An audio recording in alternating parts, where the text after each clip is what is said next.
Voltamos aqui com o Carlos Ferreirinha, nosso consultor de luxo. É um luxo essa entrevista, eu estou adorando falar sobre esse assunto. Ferreirinha, quem é que consome mais? Como é que é o perfil desse consumidor aqui no Brasil, né? O brasileiro gosta de consumir luxo? Nós estamos crescendo nesse consumo? O perfil do consumidor brasileiro, antes de tudo, Márcia, antes dele gostar de consumir luxo, o brasileiro gosta de consumir.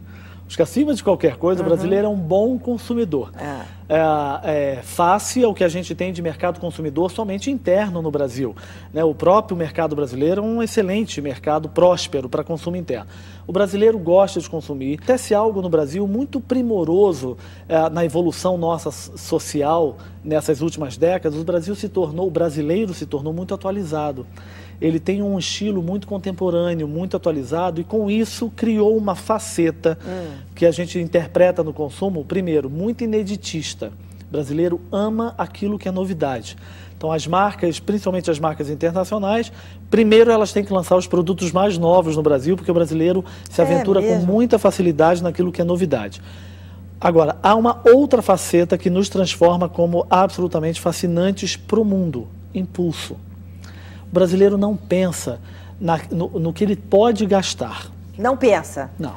Ele pensa no que ele gostaria de gastar e principalmente de que forma que ele vai dividir aquilo. Isso significa que nós não temos muita poupança também? Não, não temos. O brasileiro, as pessoas são muito impulsivas nessa hora. O brasileiro não pensa com renda discricionária, Márcia. Em qualquer lugar do mundo, eu estou generalizando, mas a maior parte do mundo, esse consumidor, se a bolsa custa R$5.000, ele pensa que ele não pode dispor de R$5.000 no orçamento dele.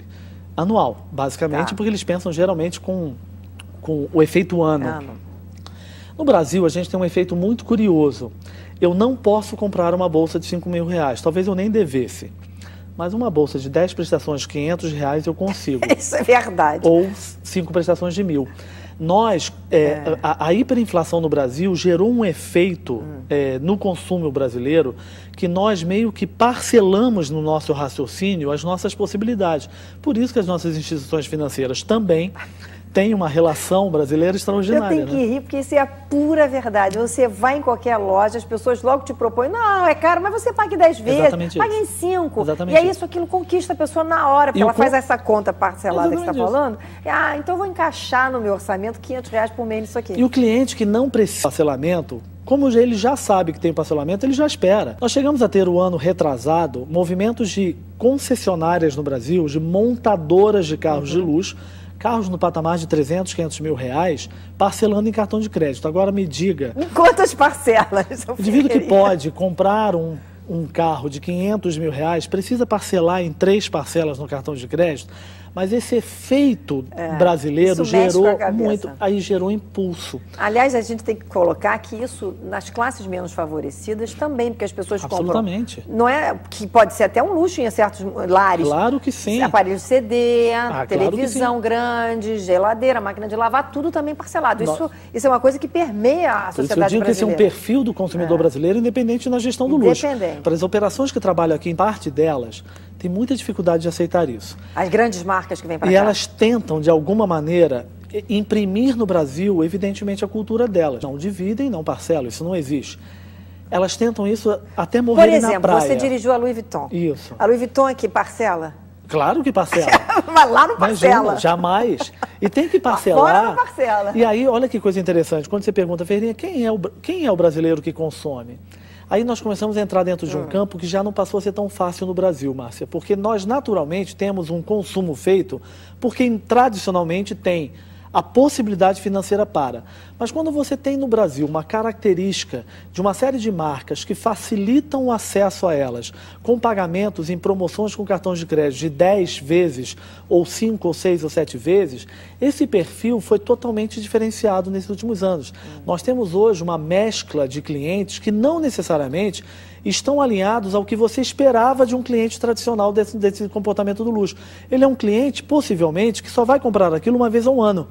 Mas se você contar a quantidade de clientes por uma vez ao ano no Brasil, a nossa base de possibilidades de crescimento e fomento de negócio no Brasil é gigante. E não somente no Brasil, na verdade, o luxo vive hoje no mundo, nesses últimos anos, uma ordem fundamental que é democratizar esse acesso, não é popularizar. Pois é, mas como é que você democratiza uma coisa que é cara? né? Você aumenta a possibilidade de um grupo muito maior de pessoas acessar a essas marcas localmente. Então, localmente, que nem o Brasil, por exemplo, parcelando. Exato. Você abre mais pontos de vendas no mundo. Vamos fazer aqui, Márcia, rapidamente. A maior empresa do mundo é o supermercados ou Walmart. A maior empresa do planeta tem 26,2% fora dos Estados Unidos. Uma joalheria como Cartier, francesa, alta joalheria, pautada exatamente na aristocracia europeia, tem 97% do seu faturamento fora da França. Cartier, nesses últimos anos, internacionalizou a sua operação num tal ponto que hoje uma base muito maior de consumidores podem acessar Cartier localmente e não precisam mais ir a Paris. Então essa é uma mudança muito grande. Esse luxo tradicional que a gente tem registrado de França, Itália, apesar de sempre ter existido luxo no Brasil, esse luxo pequeno, exclusivo, para um grupo muito pequeno só para quem viajava, estava lá fora. Só para quem viajava, foi profissionalizado, virou parte de grandes grupos. Está hoje sendo gerido debaixo de uma gestão profissional. A gestão profissional absolutamente exige faturamento, rentabilidade, lucratividade e crescimento. Então, a facilitação de pagamento cria uma série de novas oportunidades. Agora, a gente está falando desse luxo, mas não tem um ultra luxo, não tem uma categoria além do luxo? Newton dizia isso na física, né? A toda ação equivale à mesma reação, na mesma intensidade ou proporção. Essa ode da democratização, onde as marcas criaram espaços internacionais, criou para esse consumidor tradicionalmente pautado num topo, onde ele tem uma possibilidade de um dispêndio financeiro muito grande, a busca por aquilo que seja mais exclusivo, mais customizado, mais personalizado. Então, a gente diz, cresce o mercado de lanchas e cresce o mercado de helicópteros e aviões particulares. Mas o interessante é perceber que não é o crescimento apenas da venda do avião particular. O crescimento principal é do setor, do segmento de decoração de interiores.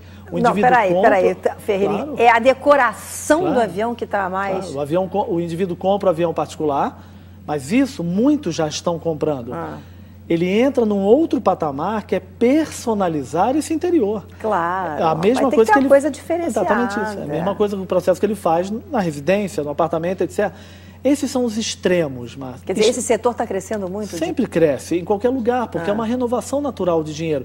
Até passa que parte desse, quando você dizia das marcas pequenas, que trabalhavam basicamente para grupos pequenos de consumo, esse dinheiro mudou de mão. Né? Nome e sobrenome não necessariamente acompanha hoje a possibilidade financeira. Então, essas marcas tiveram que descobrir outros consumidores, outros clientes do mundo para continuarem vivas, para continuarem sobrevivendo 100 anos, 200 anos depois, 50 anos, 30 anos depois. Esses extremos da Ferrari personalizada de joias em Dubai... Era uma Ferrari toda cravejada de diamantes, de pedras preciosas. De pedras preciosas. Que loucura. Mas isso acontece para um indivíduo num valor X. Não é isso que faz com que a Ferrari continue viva. O que faz a Ferrari continuar viva é esse meio de pessoas que sonham, desejam, acessam, têm vontade de ter uma Ferrari.